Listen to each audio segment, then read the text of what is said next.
Thanks for joining us. I'm Megan Roberts.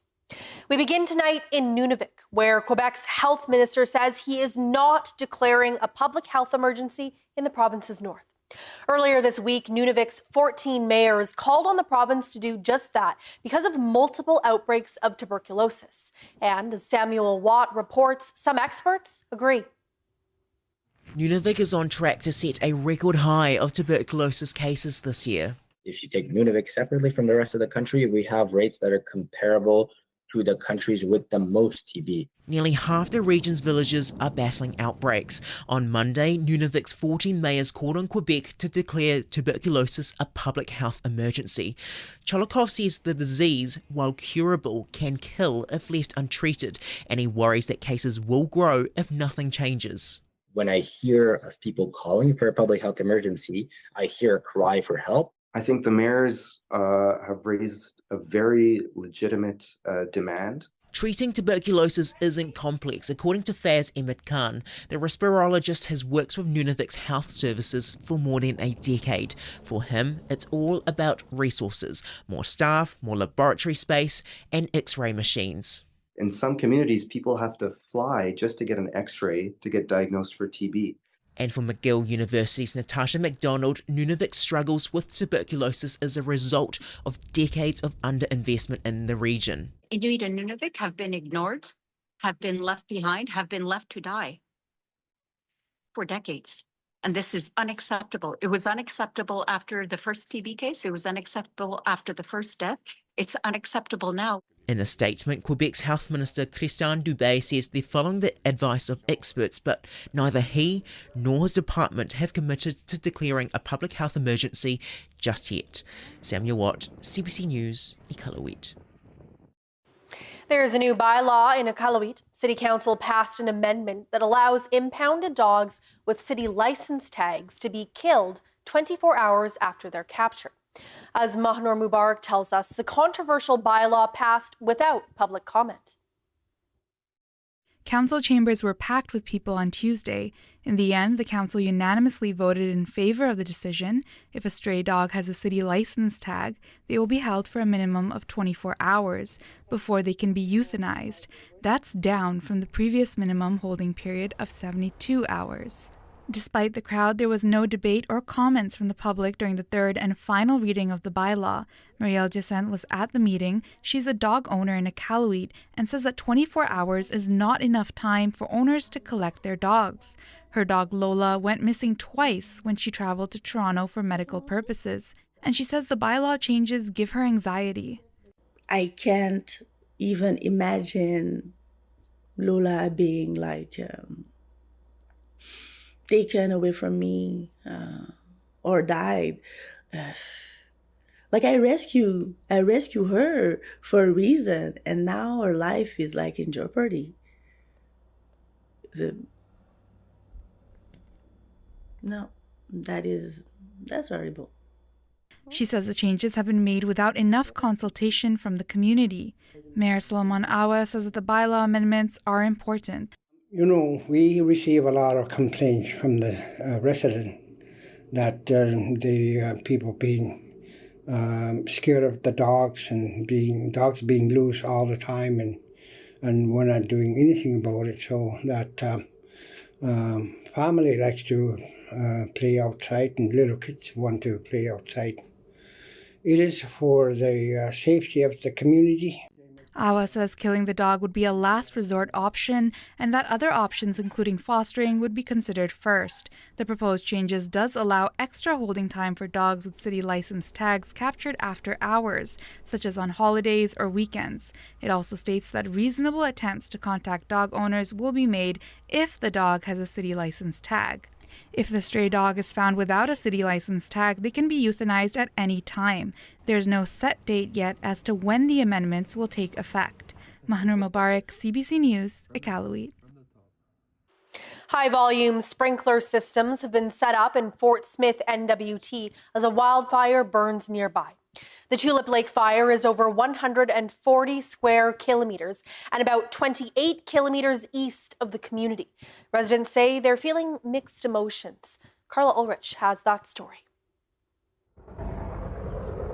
Alberta and NWT fire crews are working together to limit the spread of the Tulip Lake fire. The fire started by lightning strike on May 28th. As a precautionary measure, over 10 kilometers of sprinkler systems have gone up between Fort Smith and Fort Fitzgerald. After a month-long evacuation in August 2023, the move has some community members on edge. Some residents feel good about the precautionary measures. I feel like we're a lot more prepared, and that's what really makes me feel a bit more assured of things, especially with this rain that's been coming down the last couple of days. And it's super cool seeing all of the pumps and all of the work that's been done around town for laying the hose lines, having the turrets set up, and all the structure protection. But with the memory of 2023 still fresh, for some, this work is causing anxiety, and there are calls for long-term solutions, not immediate ones. I think the community overreacted. They could have utilized towards fire smarting, hiring 20 crews instead of putting up these sprinklers that are costing, I think, $400,000 a week. So that's a lot of money to be spending on a bunch of crap that we don't even need. Officials say the fire is currently 36% contained, and there is no immediate threat to the community. Recent rainfall has also helped ease some of the pressure. Carla Ulrich, CBC News, Fort Fitzgerald. Many of the wildfires burning through Canada's forests are threatening homes, businesses, and cabins. Some people are ignoring evacuation orders, staying behind to protect their properties from the flames. That includes a group of neighbors in Saskatchewan's Narrow Hills Provincial Park. Erin Collins has their story. It's the kind of view worth fighting for.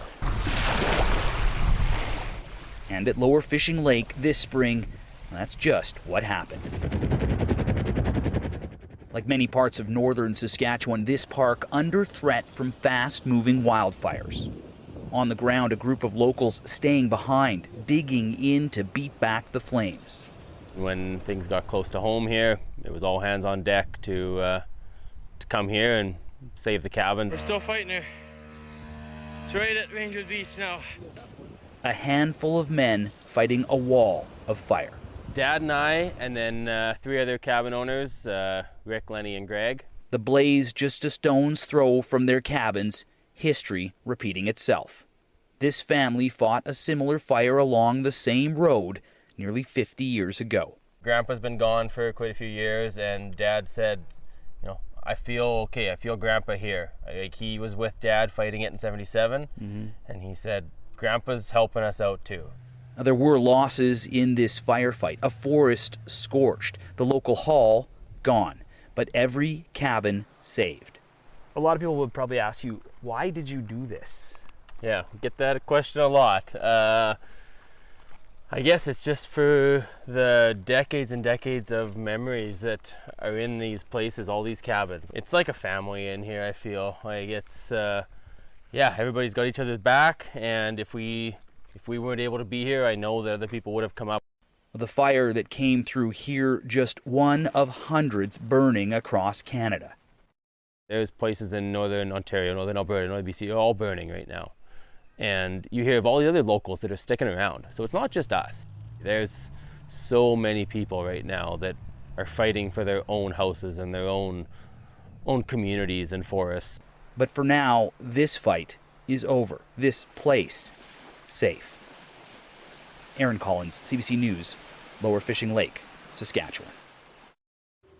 In the Northwest Territories, the Inuvik Leadership Council made things official today, signing a memorandum of agreement laying out how the group will work. The council is made up of local politicians and elected leaders. It's been meeting since December. Agenda items, we've talked about drug and alcohol addictions in the community and what can be done. We've met with the RCMP and had that discussion. So yeah, I think it's a great opportunity to pull the community together in a positive situation and seeing what we can do to make Inuvik, a better place to live and a better place to visit. The Inuvik Leadership Council is comprised of town representatives, local Indigenous governments, and MLAs. The lunchtime gatherings are a place to talk about upcoming news or collaborate on projects like Inuvik Works. The council doesn't make any decisions. MLA Denny Rogers hosted today's meeting and gave an update on his work in the Legislative Assembly. The next meeting is planned for the fall. A new federal bill aims to fast-track major projects. But in Nunavut, a territory that has its own process to evaluate projects, some are worried it could mean more building with less consultation. The CBC's Emma Tranter explains. Approving major projects faster. That's the goal of a new Liberal bill tabled last Friday. It's called the One Canadian Economy Bill, but some Nunavummiut are concerned it could mean Inuit are less involved.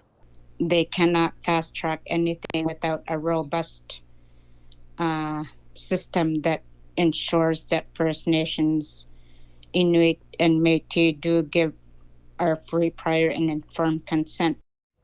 Nunavut already has a strict process in place to review major projects through the Nunavut Impact Review Board. A former Nunavut premier says that process is robust and should not change, even with this new bill.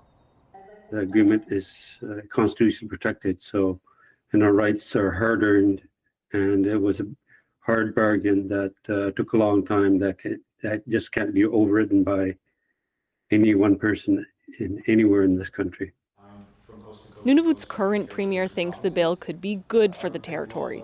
He says he's pushing for several infrastructure projects, including the Grays Bay Road and Port and the Kivalliq Hydro Fiber Link. But those projects need to involve people on the ground. So all the projects that we put in was really from the lens of making sure that these are being led by Inuit, for Inuit, that really will have a huge benefit, not only for the territory, but for the country. For its part, the federal government says it will uphold the duty to consult and involve Indigenous communities through a new federal projects office. That will include an advisory council with Inuit, Métis, and First Nations. Emma Tranter, CBC News, Yellowknife. 4 communities in Nunavut's Qikiqtaaluk region will be getting new housing over the next year. The project is spearheaded by the Qikiqtani Inuit Association with funding from Nunavut Nunavik Incorporated. The money for this project was initially approved in 2023, but construction was delayed due to a poor economy and high prices for supplies. The president of QIA says it plans to build 2 to 3 houses each in 4 different communities: Grace Fjord, Arctic Bay, Pond Inlet, and Clyde River. The project is aimed at addressing the housing shortage. If someone that is in a public housing unit got one of the houses we are building, it would open up more housing for the community. That is what we are looking at. Even if it's just one house, it would still help so much. Initially, QIA wanted to help build more homes, but it says the budget didn't allow for it. The houses will have 3 bedrooms and should be ready by 2026.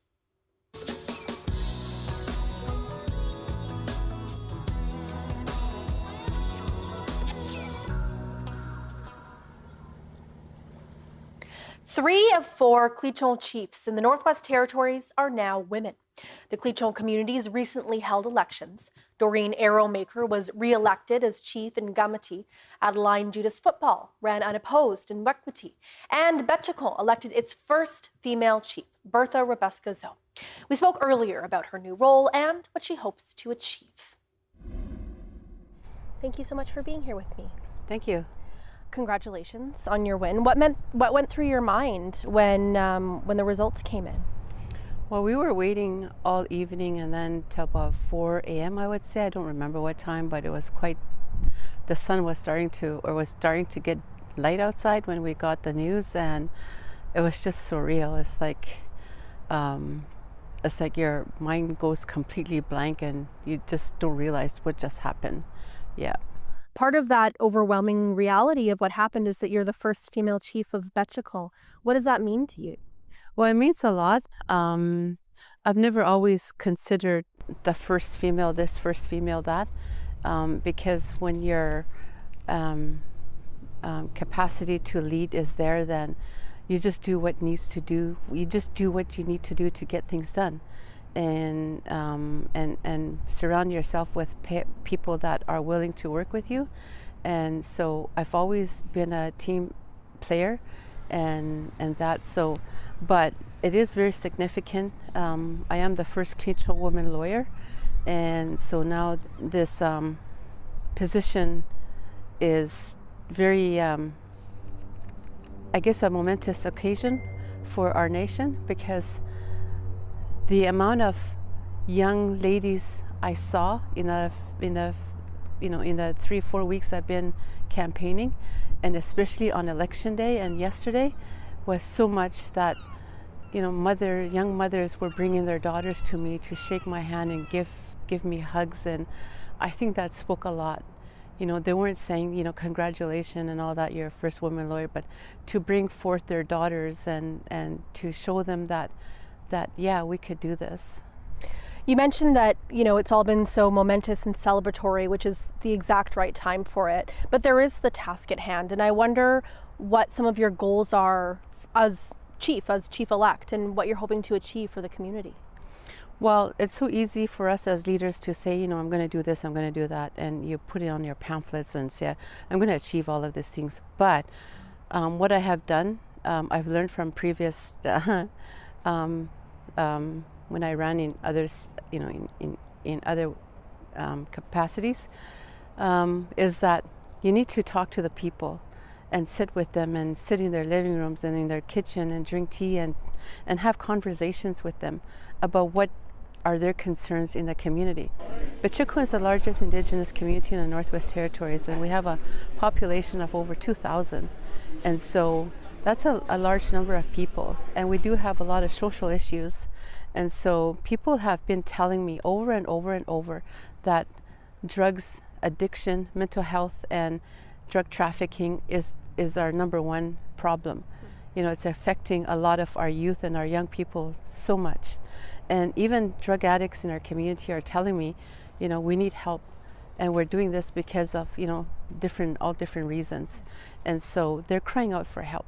And so our task is very daunting indeed. And I'm ready for the challenge. And so in my discussion with people, in their talk to me, those are the priorities, plus community security is a huge one. It's a huge one because of the addiction and the alcohol and the drug trafficking, and because we live on a major highway, we are easily accessible down south into Yellowknife. That security is a big problem, and so people don't feel secure, especially in the evenings and at nights and on weekends. And so that was the other thing that was discussed. And of course, housing is a crisis everywhere, and we have we have families with children living in vehicles. We have windows that are boarded up with plywood, and we have homes that can't be fixed because there's no monies for it, especially public housing. And we have a homeless population. We have a shelter home, and so there's lots of housing issues. And a lot of the private homeowners, the house needs major repairs, foundation, they need new furnaces, they need, it's just massive. And so housing is one of the top 3, I would say, that's a huge concern to people. Yeah, and hopefully you'll find some friends from the territorial government as well, because that's a huge task that they're also trying to tackle. I want to go back to the security issue at hand, what you were saying about Betchakol being right off the highway, being close to Yellowknife, being kind of on the way to the south. Do you have any ideas about how to tackle that security issue? Well, just your question about GNWT and the housing, we do have, Kingston government does have an MOU with them, and so we're working very closely, and so those are some of the things that we were addressing before, and so I hope we would be able to move on that. So back to your question about the security, their reserves south of us have taken some very drastic measures, road blockades, 24-hour road blockades and that. But Bichakon, it's a big challenge because, as you know, you drive into Bichakon, you have that access road. We're on a lake. And then you've got Frank Channel, which is part of Bichakon, that's easily accessible with the waterways and that. And then you got Edzo, which has 2 access points, but there are multiple other access points like the Old Winter Road. And so those are huge logistical challenges. We can't just shut down the community, but we are going to look at, working with the council that were elected, look at multiple options to see what we can do. My thing is that if this is a priority for our people, we need to deal with the addiction issues and everything that comes with it. that do we need to declare a state of emergency? What does that entail? What does that mean? Has it ever been done before? What kind of resources would we be able to access, right? And what kind of capacity do we need? So it comes with multiple questions, but stopping the flow of drugs into our community, does that mean blocking the road, providing 24-hour security, and do research, and bring in canine dogs, not just for the access roads, but the post office, because a lot of this stuff gets shipped in as well.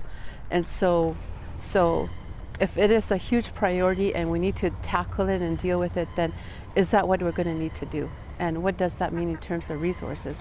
It's going to employ a lot of people for sure, and create a lot of training opportunities.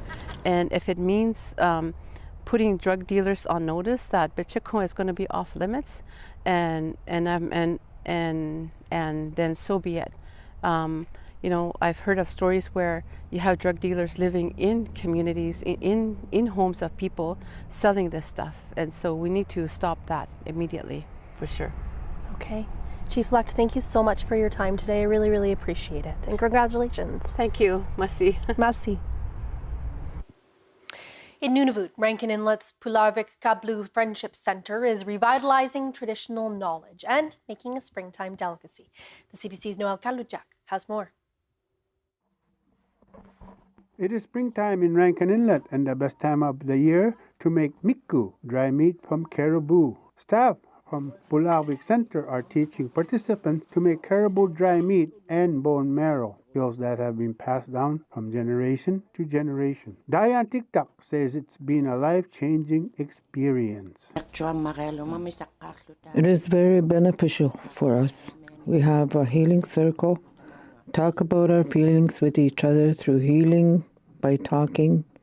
Then we head out here to work on the meat. The women who are taking part in the program say the program is helping them with mental health. Each morning, the group holds a healing circle and shares their personal experience to support each other before they head to the campsite. Counselor Lynn Rudd says it is a good start to the day. Once we arrive at the camp, the participants are more at peace and they are happier and enjoy working with each other. The facilitators are very happy with the program and see a lot of improvement with the women who are taking part. Sarah Ealawit is an addictions officer and counselor. She says the program is first of its kind and is going very well so far. I wanted it to be like this, and it is the first one of our programs. I asked the women from Rankin Inlet through social media and local radio to ask them to sign up for the program. We had 12 signed up who are going through difficulties in life. For those who want to start their healing journey this morning, we talked about how we are, and I can tell the program has helped the participants for their mental and physical health already. We also have elders instructors who are very useful. This program is very useful, who are willing to take part in this program. The women who took part in the program all say they have benefited so much and they will take home skills that will help them in the future. Noel Kalujak, CBC News, Rankin Inlet. The manager of the Northern Store in Tuktoyaktuk NWT recently won an award for his community outreach. Been nominated by our peer workers from our different stores and from the head office.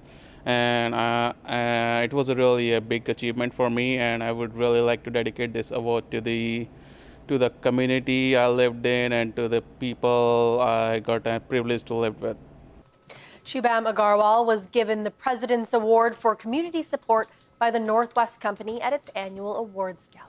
Agarwal arrived in Tuktoyaktuk last fall. Since being in the community, he's helped organize giveaways, draws, and donations to community groups. Agarwal says the people of the North have welcomed him with open arms. He's worked with the company for the last 3 years in Inuvik, Hugluktuk, and now Tak. Friends and family of the late Deb Bergman gathered in LePage Park in Whitehorse on Tuesday. They were there to honor the longtime Yukoner, who was a mainstay of the territory's music scene. Her sons organized the concert and they played some songs too. Today is about my mom, Deb Bergman, who passed away last fall. She was a big, her and my dad played a lot of music in the community ever since the late 70s.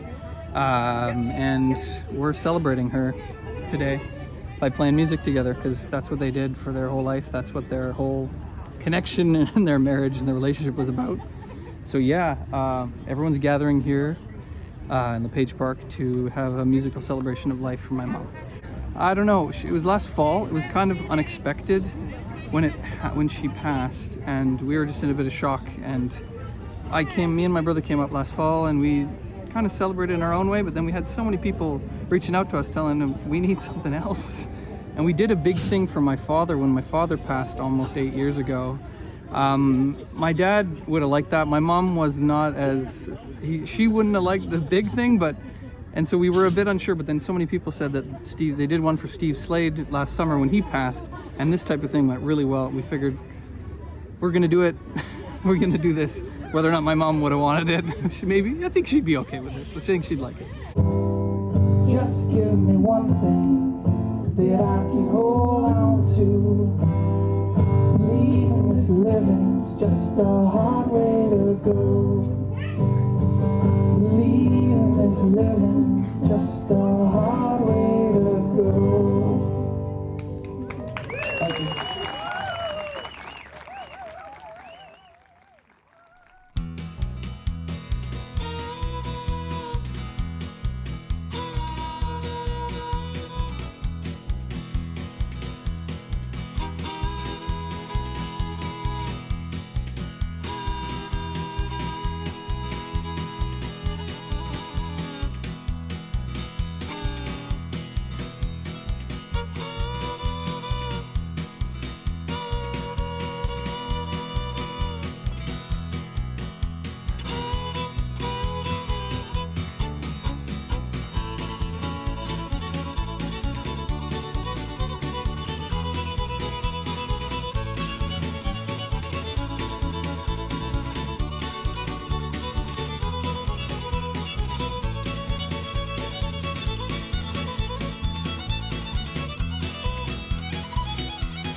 And that is Northbeat for tonight. For news anytime, go to cbc.ca/north.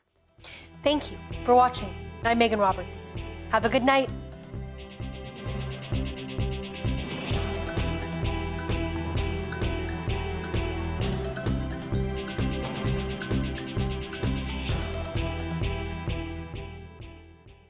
This astonishing world, with its infinite possibilities, calls to the world shapers, impact makers, visioneers. Together, let's unlock potential everywhere.